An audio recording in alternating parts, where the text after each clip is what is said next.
தேவனுடைய நீதி பாருங்களேன், பாவத்தை குறித்தும் அவர் என்ன செய்வாரா, நீதியை குறித்தும். ஆண்டவருக்கு மகிமை உண்டாகட்டும். கவனிங்க, ஒரு நீதியுள்ள வாழ்க்கை. எது நீதியான வாழ்க்கை, எப்படி வாழ்கிறது ஒரு நீதியான வாழ்க்கை என்று ஆண்டவர் என்ன சொல்லுகிறாரா, நமக்கு சொல்லித் தருகிறவராய் இருக்கிறார். அநேக நேரங்களில் நாம் என்ன யோசிக்கிறோம், என்ன போல ஒரு நீதிமான் யாரும் கிடையாது, நாம் தான் என்ன செய்கிறோம், ஏன்னா நம்ம அப்படி போயிட்டோம். ரோமர்ல பவுல் சொல்லும்போது 3ஆம் அதிகாரம் 19-20 வசனத்திலே சொல்லுகிறான், ஒரு மனிதன் நியாயப்பிரமாணத்துக்குட்பட்டவனாயிருந்தால் அந்த நியாயப்பிரமாணத்தினுடைய காரியங்களை செய்கிறவர்களாய் இருக்கிற போது அவங்க என்ன செய்கிறானா, அதனாலே நியாயப்பிரமாணத்தின் கிரியைகளினால் அல்ல, ஆண்டவருக்கு மகிமை உண்டாகட்டும், ஒரு நீதிமானாய் வாழுகிற ஒரு வாழ்க்கை.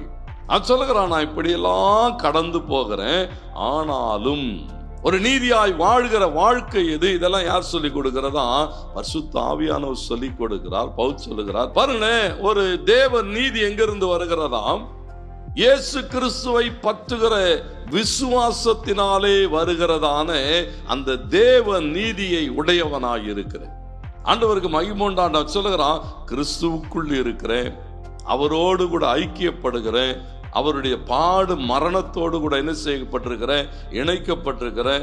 எப்படி ஆகிலும் அந்த கிறிஸ்துவின் நீதி உடையவனாய் இருந்து உயிர்த்தெழுதலின் நாளிலே நானும் என்ன செய்யப்பட வேண்டி இருக்கிறது, உயிர்த்தெழும்படியாக நான் என்ன செய்கிறேன்னு சொன்னா, எனக்கு உண்டான எல்லாவற்றையும் அவரை அறிகிற அறிவின் மேன்மைக்காக அவன் சொல்லுகிறான், எனக்கு லாபமான எல்லாவற்றையும் நஷ்டமும் குப்பையுமா எண்ணுகிறேன் என்று சொல்லுகிறான். ஆண்டவருக்கு மகிமை உண்டார். பாருங்களேன், நீங்க தேவ ஆவியினாலே நிரப்பப்படுகிற போது இதெல்லாம் நமக்கு எப்படி தெரியும் சொன்னா, இதெல்லாம் ரெண்டாவதா தான் தெரியும்.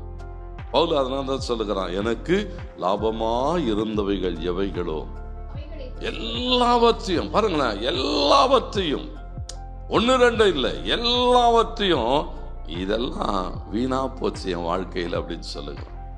ஆவியானவர் வருகிற போது, ஏன்னா அந்த தேவ நீதியை நீங்கள் அறிந்து கொள்ளுகிற போது, தேவனுடைய நீதியிலே நீங்கள் பழக்கப்படுகிற போது, ஆண்டவருக்கு மகிமை உண்டாகட்டும், அந்த நீதியான வாழ்வு வாழுகிறதற்கு இருதயம் என்ன செய்யுமா, வாஞ்சித்து கொண்டே இருக்கும். பவுல் அதனால தான் சொல்லுகிறான், எவ்வளோ காரியங்களில் நான் சுயநீதியுடையவனாக இருந்தேன், ஆனால் இப்போதான் என்ன வந்திருக்கிறது, தேவனாலே உண்டாகிற அந்த தேவ நீதிக்குள்ளாக ஆவியானவர் என்னை நடத்துகிறார்.